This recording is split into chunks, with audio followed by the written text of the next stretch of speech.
Hello, Poke People, and welcome to my new series, the Fast 5 deck lists. Usually, I will record like 3 or 4 deck lists, and then I always end up uploading one profile, and then I get busy or forget to upload the rest of them, and then they feel outdated, and then I don't release them. So after I released the Gardevoir deck profile, I had 3 other deck profiles recorded, and I never released them because I'm a piece of shit. So what our new thing is I've come up with doing this little skit called the Fast 5 deck lists. So what I'm going to do going forward is maybe like every week, every other week, depending on when I change the order of decks that I usually keep built on me, I'm going to give 5 deck lists in one video. And we're going to try this out. So I'm going to give these 5 deck lists. I'm going to lift them and spread them out and show you and give you a brief synopsis of the deck and the cards that are in it and why they're in there. And then that's going to be the video for a little while. And then I want all of you watching to comment which deck lists you want included in the next Fast 5. That way, I can have multiple decks built, and I can just record one video, upload it one time, and you all can check the description to see if there's a deck list inside that interests you, or you can look at the thumbnail and see if one of these highlighted cards is a deck that you want to look at.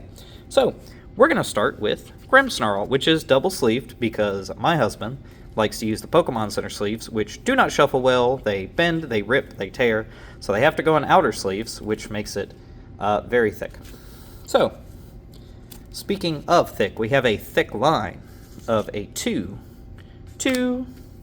3, Marnie's Grimmsnarl. This is going to be the main attacker of the deck. This is going to be the way that we accelerate energy.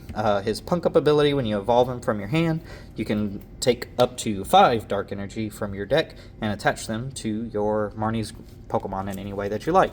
So you're going to put about 3 on here. You want to be able to have 3, so if you need to like attach, retreat, go into something else, you still have energy on him.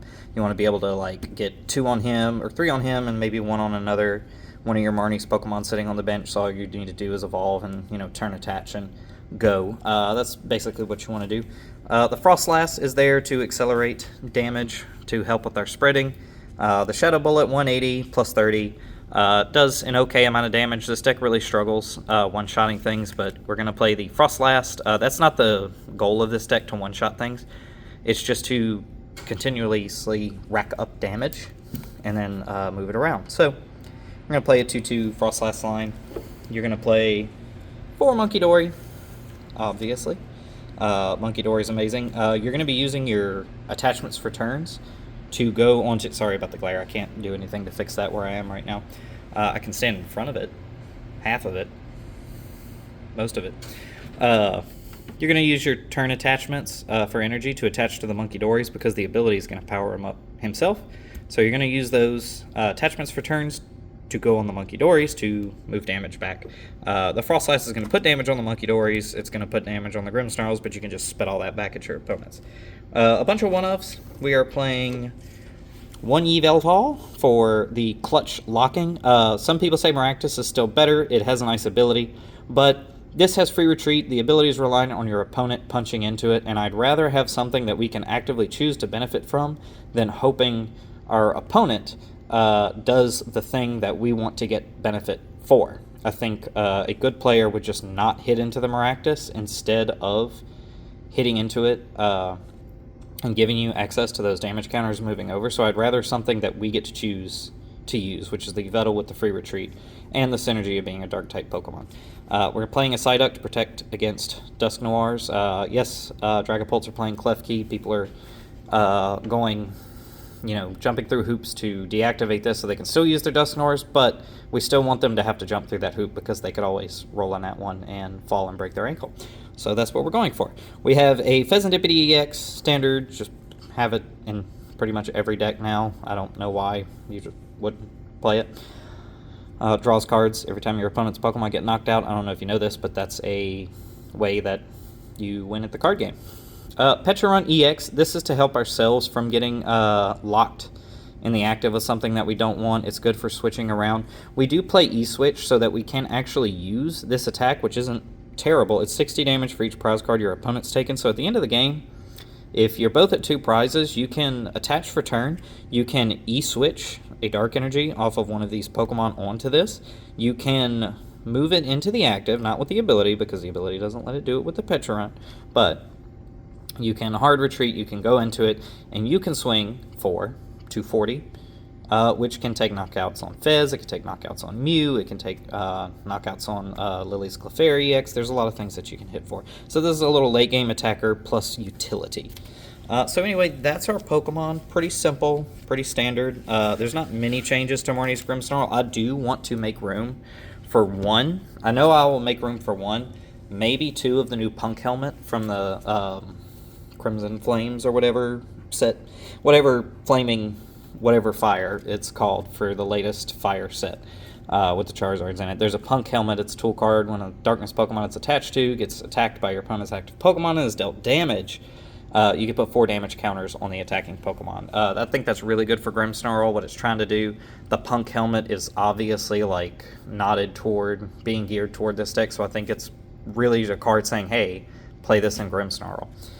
We have 8 Darkness Energy, 2 Spikemuth Gems, 1 Artisan. This is to help us get our Marnie's Pokemon. This is to help us to get basic Pokemon.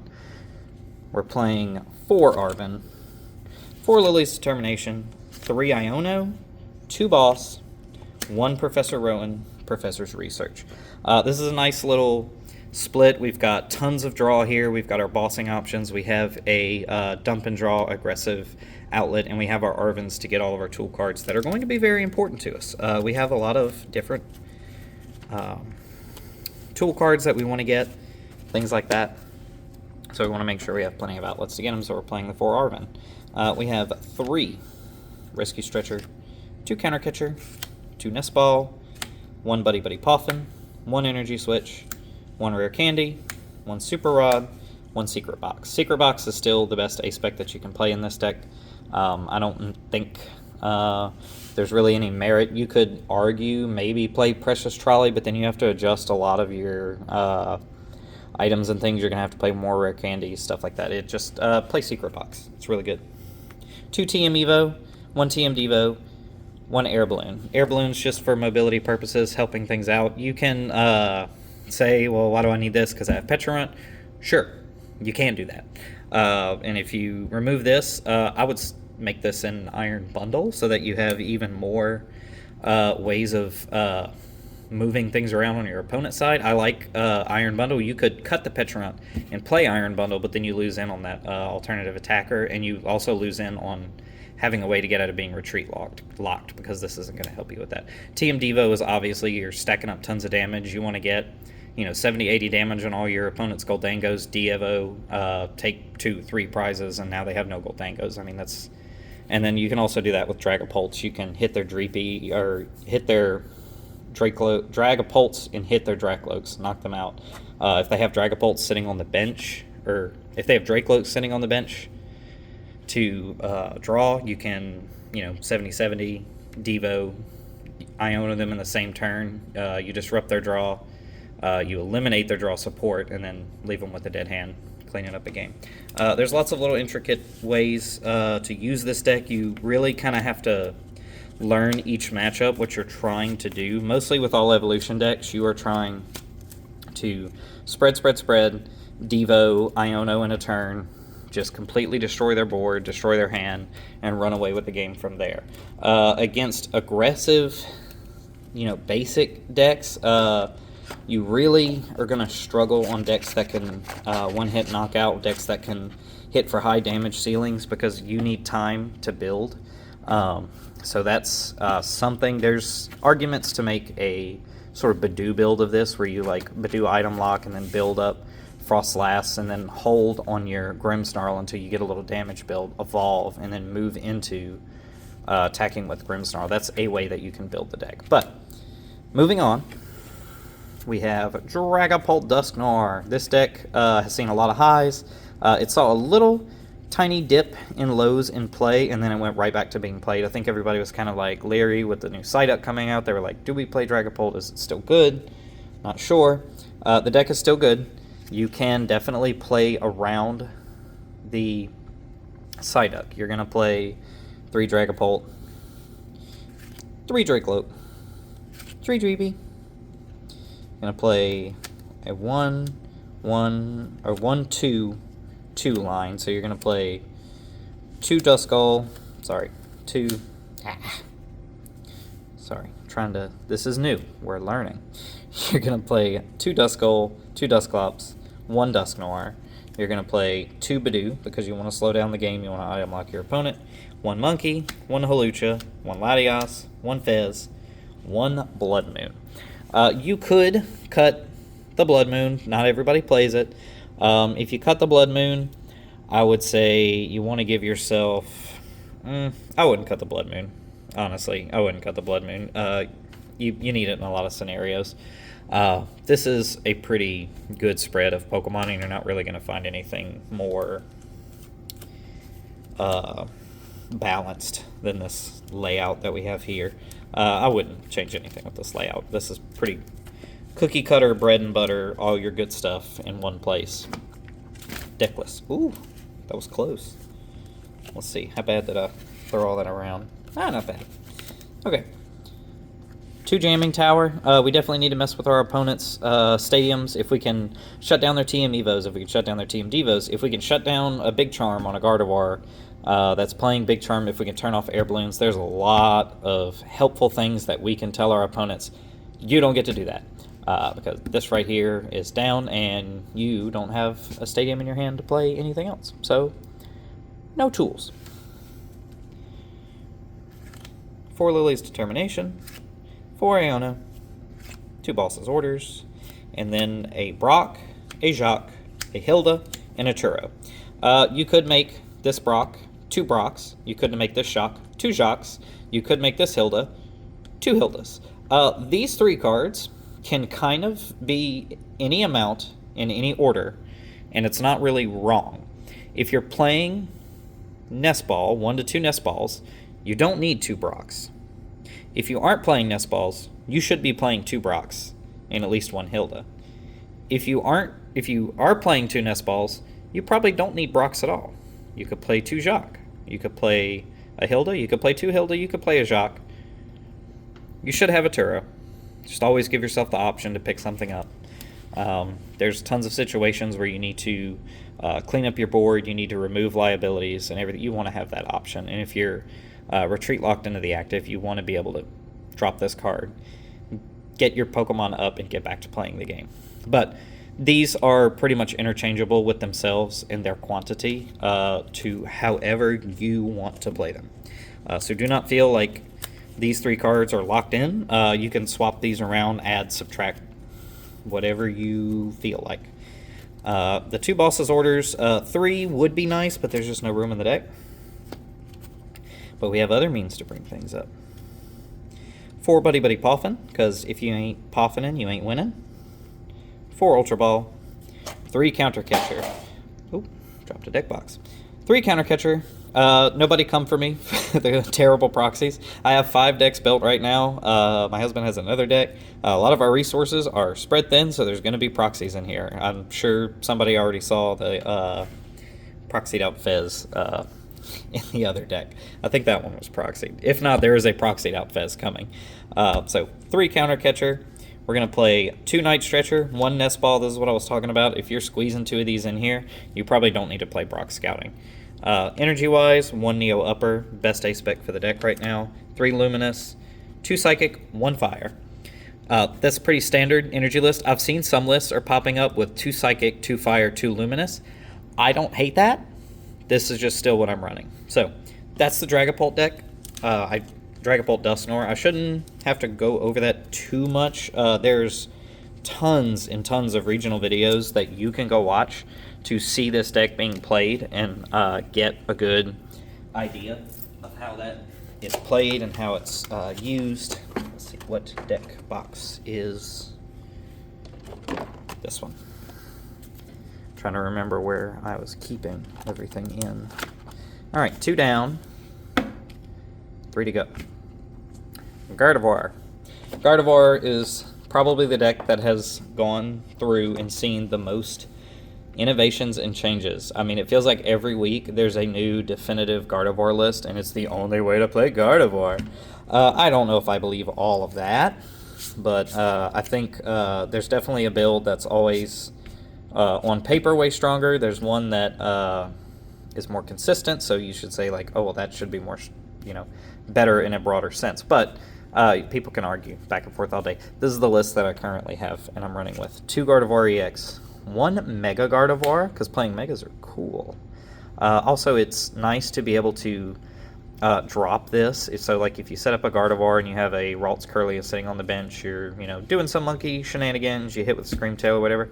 If your opponent sets up, like, a big giant threat that says, you need to KO this now or I'm going to run away with the game, being able to drop this and swing for a massive amount of damage is really great. So it's nice to just have included in the deck. 2 Curlia, do not play 1 Curlia. If anybody tells you to play 1 Curlia, they are lying to you, and they are a thief of your games. So don't play 1 Curlia. You don't want it to be prized. You don't want to end up with it in your hand and then you're trying to Evo and you can't. Just play 2 Curlia, please. 2 Ralts. Sorry, I thought somebody was coming in. 2 Ralts, 1 Jellicent, 2 Frillish. I like the 2-1 Jelly line. I think that's fine. 2-2 Jelly line just feels too thick. If you prize that, it's not the end of the world because you can just do Oceanic Gloom for 20 damage and the same effect. Just no items from their hand. Doesn't have the tools, but just like Badooing for 20 damage and a Psychic is fine. You're getting damage. You are item locking, and if it gets knocked out, that Psychic Energy, it's going in the discard pile, and they only took 1 price, so your counter catchers are activated. It's great! 3 Munkidori, because this card is insane, and I can't believe they printed it to have all the things that it does. I really don't think that they expected this card to be as insane that it is. 1 Screamtail, 1 Mew, and if they said they did, the people that designed it, they're lying. 1 Clefairy, Lily's Clefairy, for hitting those dragon types for weakness, and full Rondos just to get attack. If your opponent's playing Terra Box and they load Bunker down their bench, you can do the same thing and then come back and swing with this thing and do a massive amount of damage and a couple monkeys. It's a knockout. Pheasantipity, look at that. It made it in the deck because you have to play it because it draws cards. And if you don't draw cards, you don't win the game. So that's Pokemon line. Play Mega Gardevoir. It's really fun. If you don't want to play Mega Gardevoir, feel free to add in Drifloon, add in something that you want. I don't know. It's up to you. These are guidelines. Do not take any of these deck lists as set in stone. This is consistent, good lists for you to use, to build off of, and to hone your skills. Because I am but a lonely player with very few acolytes, so don't act as though I am the end-all be-all, because I definitely don't think I am. 2 Iono, 2 Arven, 2 Professor's Research, 1 Lily's Determination, 1 Professor Turo's Scenario. You can just make all of this Lilies. You can cut that Mega Gardevoir, make a 4th Lily, 2 Arven, Turo. You can do that. I like this kind of layout. I still like the dump and draw. I think it's good to be able to dump energies in the discard pile so you're not waiting to find Ultra Balls for your opponent to knock things out so you can get energy in the discard pile. I don't like waiting to get this engine running. I like having dump and draw support. If you feel like that isn't enough draw support, I totally don't blame you for bumping those numbers up. But that's the supporter count that I'm playing, and I think you should too, because it's really good.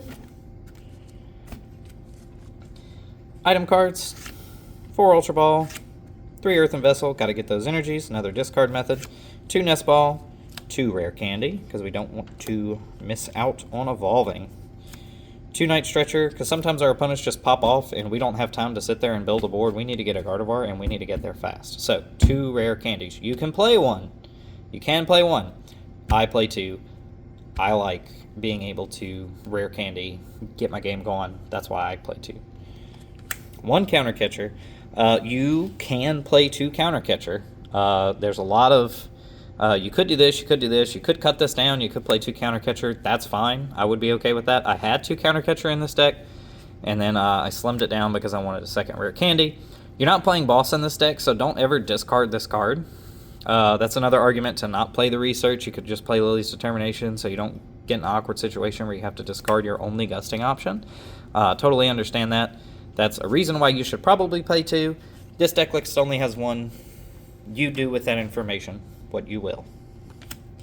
1 Super Rod. Secret Box, look at that. That aspec's really good, and you should play it in, like, every deck that can.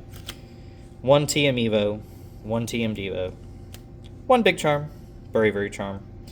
I keep doing that. Bravery Charm. 1 Air Balloon. Nice little array of tool cards here. This is to help us beef up some Pokemon. We can help protect ourselves from a TM Evo. We can, put this Big Charm on so our opponent has to go a little higher on the damage if they want to Evo and knock something out. We can put that on our Monkey Dories, make them a little beefier so they sit in the active longer and they don't just get, picked off early. We can do it onto our Frillishes so that they effectively have 130 HP. We can keep doing the Oceanic Gloom while we're sitting there setting up, and it doesn't get knocked out as easy. And the Air Balloons for mobility and utility. So that's items. That's tool cards. Back when I was a young Pokemon whippersnapper, item cards and tool cards were the same thing. But now they're different, so I always still lump them in with item cards, but I try to keep them separate because they're different things now. 2 Artisan. If we're not getting Ralts down, we're not winning the game. So we play Buddy Buddy Poffins. We play Ultra Balls. We don't play Buddy Buddy Poffins, sorry. I'm looking at 5 decks, give me a break. We play Nest Balls, we play Ultra Balls, and we play Artisans, because if we're not getting Ralts down, we're not winning the game. We play 3 Dark Energy, so that we can attach to our Monkey Dories, and we play 7 Psychic Energy. Gardevoir is very hard to come up with a play it this way, because you could definitely say, oh, you should play 8 Psychic Energy, and you're right, I should. I should probably play 2 Counter Catcher. Yeah. It wouldn't hurt to play a boss. Yeah, a boss would be really great in this deck. There's so many things that would be great in this deck, but you don't have the space. You can cut this card for 1 of those cards. You can cut the 2 rare candy for 1 of those cards. But then there's other cards that you don't have, so that's just something you've got to decide and figure out on your own. Alright, 3 deck lists down. I think we're moving pretty good. Ooh, spoilers. Charizard, Dusknoir, Pidgeot.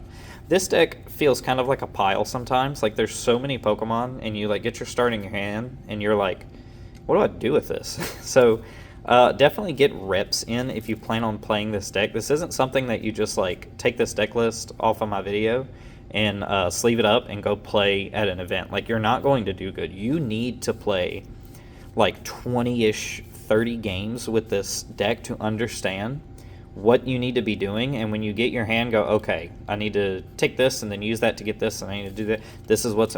You need to play with this deck if you're going to play with this deck. This isn't something that you just, take up. So, I like having all this room now. I'm going to have to, in the future, organize, the least complicated decks first that require, the least amount of explaining, because then I'll have more room to, lay out the more complex stuff we're learning. We're going to do a 1-1 split of the new Charmeleon. There's a new Charmeleon coming out. I think it has 110 HP. That's really cool. And then there's the Charmanders that have 80 HP, which I don't know if those are going to be played before rotation. I think, they'll obviously be played after rotation, but I don't know if we're going to want to move from the Buddy Buddy Poffin, because the Buddy Buddy Poffin affects so many other basic Pokemon in here. I think we're still going to want to keep these Charmanders. So a 3-2-2 line of Charizard with a split. I don't think you really need to worry about Raging Bolt hitting for 90 damage on the bench that much. Raging Bolt is continuously like falling off a cliff, which makes me very sad. But it's just the decks right now are so complex. I don't know if Raging Bolt can really keep up with the simplicity of it. There's nothing wrong with simplicity, and there's nothing wrong with Raging Bolt. It's just I don't think it's a good play if you want to win an event.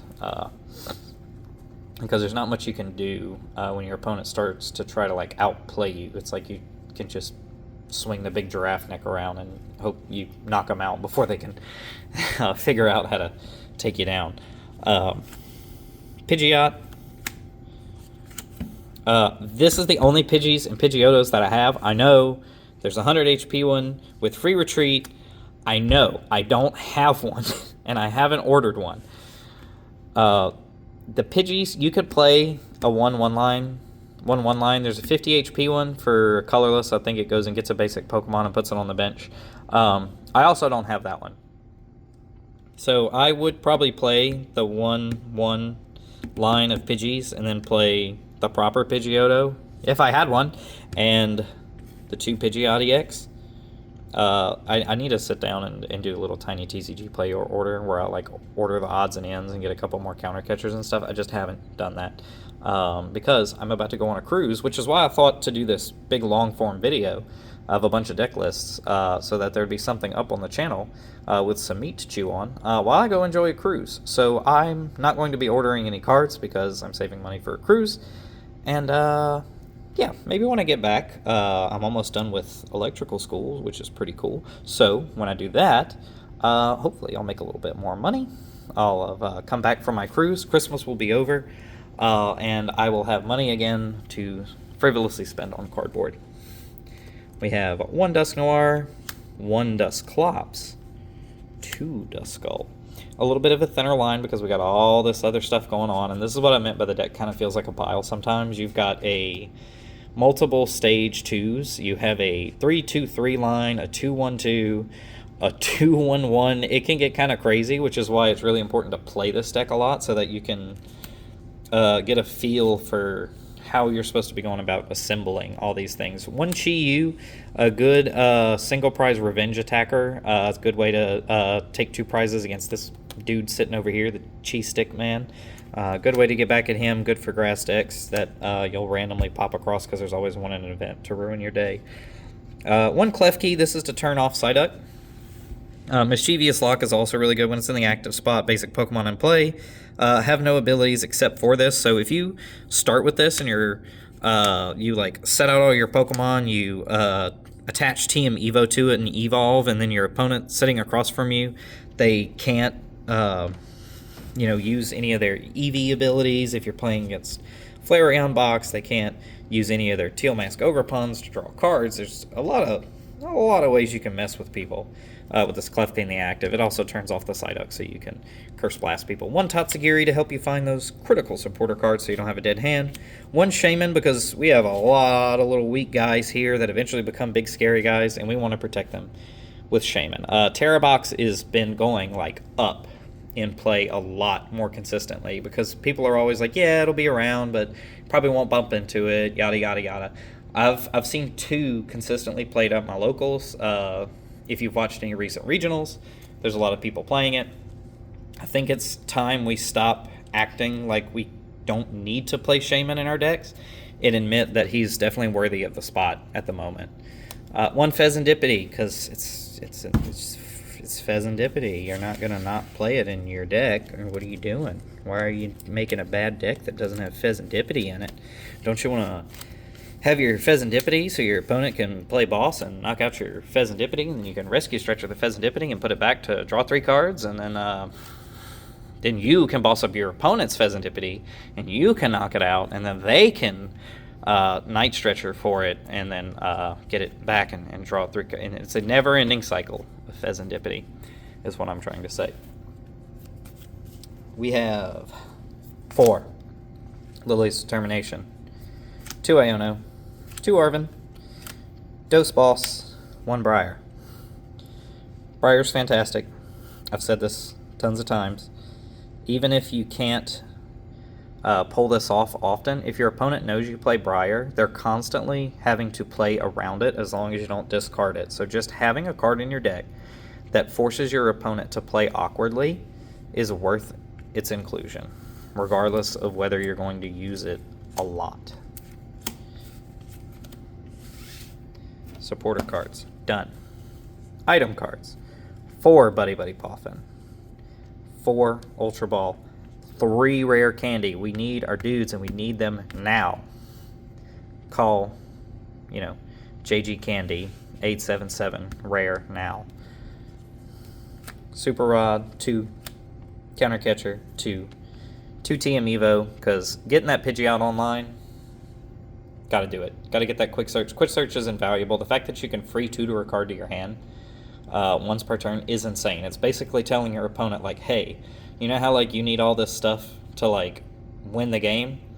It's like, yeah, I can just go get it. So, unless you do something about that, or unless you're just really lucky, if I give myself enough turns, I will win the game, because I can just, every turn, go get the thing that I need to win. So, Pidgeot is invaluable. The 2 TM Evo, get it out, get it fast, get all your other Pokemon, punch, punch, punch, punch, punch. Maximum Belt. You can play Secret Box in this deck. I like the Maximum Belt because it makes you less reliant on your opponent taking prizes, so you can hit higher numbers with your Charizard. This lets you start taking 2 prizes, and it lets you reach a little higher with the combination of Dusclops or Dusknoir.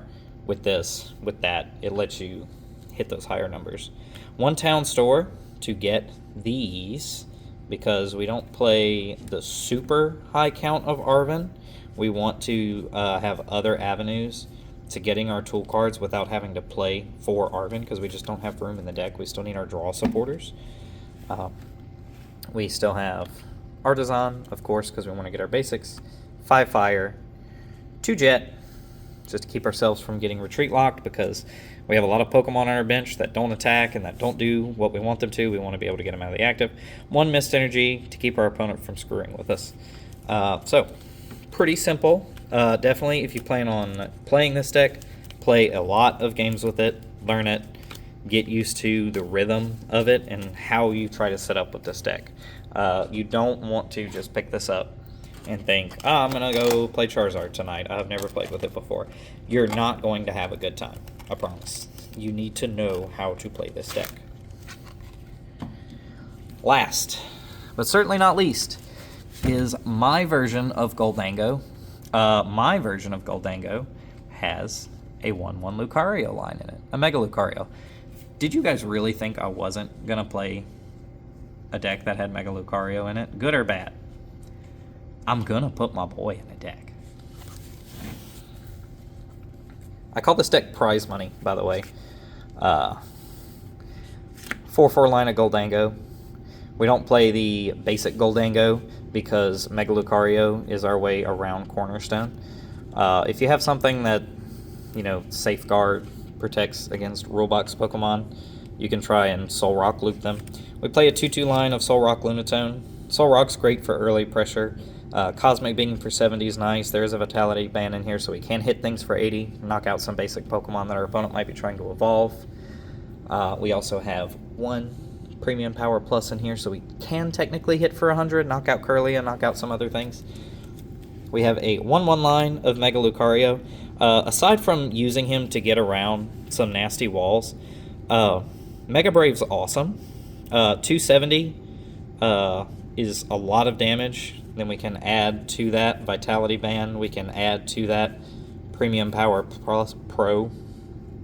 So we can be hitting for 310 between this Vitality Ban and that Premium Power Pro. So having a huge damage threshold that we can just leave on the bench as a Riolu and constantly be like, yeah, it's very nice to have. I like it, and I'm going to play with my boy in a deck. You know I am. Genesect for getting out our Goldangos. Pheasant Skibidi. And an Iron Bundle. Iron Bundle is really nice. It kind of gets annoying things out of the active, like we can get Jellicent. Ooh, oh, nope, please. Oh, the camera's balanced so well. Please don't touch it. Okay. Sorry. This scared me. I thought it was going to fall. And and you were going to see how I live.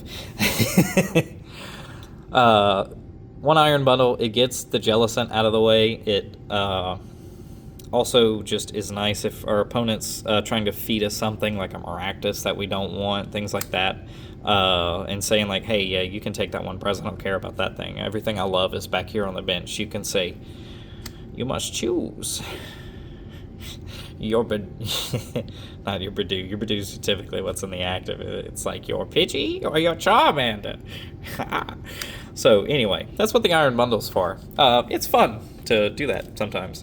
It's nice to have. Energy-wise, we're going to do 4 Steel Energy, and then we're going to do 8 Fighting. You could slim it down to 3. I don't want to, basically. I don't want to. If you did, it makes it to where, it's less energy. It's harder for you to get, like, a bunch of it in your hand. I'm fine with playing, like, the extra 1 steel. I've seen lists only play 3 steel. I like the 4. And, like, you could make that another fighting energy and, like, make this more applicable. But, I mean, you already have 8. And, like, if you're needing 9, that just feels like a lot. Stadium, 1 Artisan. That's it. 1 Artisan. We're playing lots of ways to get our basic Pokemon, and then some of them don't have, or some of them have rule boxes, so, I mean, I don't see a need to play 2. Gholdengo really doesn't have, like, a stadium that super benefits him, but, I mean, if you're playing the build that does the 1 of each color energy, you obviously want to play Levincia, because you'll play, like, 2 lightning energy in it, and then you can use the stadium to get energy cards back, which is probably, like, the best stadium for other builds of Gholdengo. But for this one, there's really no need. You just do that. I got 4 Arven. I have 4 Boss. I did 1 of each art because when I was building this deck, I'd already put like a little bit of the Ghetsis one in one deck and a little bit of the Lysander one in another, and I didn't have 4 of a single one, so I was like, I'll just play 1 of each. 2 Professor Turo Scenarios. 1 Team Rocket's Petrol. This card is really good in this deck. There's so many times where you're like, man, I just need this specific trainer card, and I can win the game. And you should play this card, because it just goes and gets it, which is amazing. 2 Professor Turo Scenario, because you want to be able to like lift up very heavily damaged Pokemon. Like, after you use your Genesect, you definitely want to pick them up so your opponent just doesn't get a free 2 prizes later. After your Gholdengos are heavily damaged, it's great to like scoop it up, or like draw 2 cards with it first, scoop it up, bring another one in the active, draw another 2 cards, put that Gimmighoul back down, and be like, hey, next turn I could do that again. It's really fun. And then 4 Bosses, because you want to like bring up the thing that you can knock out with the least amount of HP for the most amount of prizes. So like you want to be playing Bosses orders. So let's play 4 of it. Item cards, 4 Superior Energy Retrieval. Why in the world would you play less? 3 Earthen Vessel for getting that energy, 2 Fighting Gong to be able to get fighting energy and to get your basic fighting Pokemon, your Riolu, your 2 Lunatones, your 2 Solrocks. Go get them with this. If you already have the Pokemon you want down, this is just free energy search, which means free card draw, free 50 damage, just put into your hand. Really good. 2 Nest Ball. Gotta get our basic Pokemon down. 1 Super Rod, 1 Premium Power Pro for increasing those damage thresholds that we talked about earlier to knock out specific Pokemon, like we talked about earlier. 1 Switch. 1 Switch. Play the Switch. I know you have 2 Turo. Play the Switch, because it's just an item that can let you move your Gholdengos around and draw more cards. For 1 card. You can get 2. It's BOGO. 1 Ultra Ball. Precious Trolley. This is the aspect we're using. This is why we're not playing more of these, because we have this. If you're playing Prime Catcher, you have to change some of this stuff to include 4 of these. This is also why the Petrol is in here, because if we have this in our hand, we can turn 1 Precious Trolley, and we can get down Genesect, we can get down all our basics, and then we can get the Gholdengos to our hand. And if our opponent's Iono's, we can say, oh no, anyway, there's still 2 more in the deck, and I can Genesect to get them. So, if you're not playing this and you play Prime Catcher, you have to change this to this. You have to add more of these from elsewhere. 2 Air Balloon. play 2 air balloon. Don't play 1, play 2. Vitality Band. Play Vitality Band. That's it. No more. That is 5 deck lists in our first ever Fast 5 deck lists video. I like this. I like the idea that I only have to do 1 big upload. I only have to make 1 thumbnail, and I only have to remember to hit publish 1 time. I think this is the start of a very beautiful relationship. Oh, also, I did get my computer. I do have it set up. I downloaded Streamlabs something or other. I'm going to try and see if I can start recording myself on live, and that would be really cool if I could just like record a session where I just like click on each deck list I have and like go over why I'm playing this, why is this in here, this is a deck that I'm working on, and then I can also show off like more fun decks that like are just like really neat that I want to talk about without having to like put them in sleeves and take cards out of good decks and lay them all out here just for me to like take them apart and put them all back in the binder, which is very time consuming. So yeah, that's stuff that I have coming down the pipe. Look forward to all of that.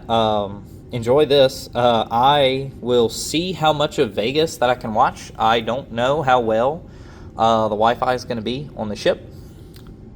So I may not get to see much of Vegas, but I'm excited for the location of Vegas. It would have been really cool to go play in that regionals. If I wasn't going on this trip, I probably would have made an effort to register and go with the group out there, because that sounds really fun to go play Pokemon in Las Vegas. That was a fantastic regional spot. So like the video if you like the video. Leave me a comment on which deck list you want to see featured in the next Fast 5 video, and I'll see you guys later.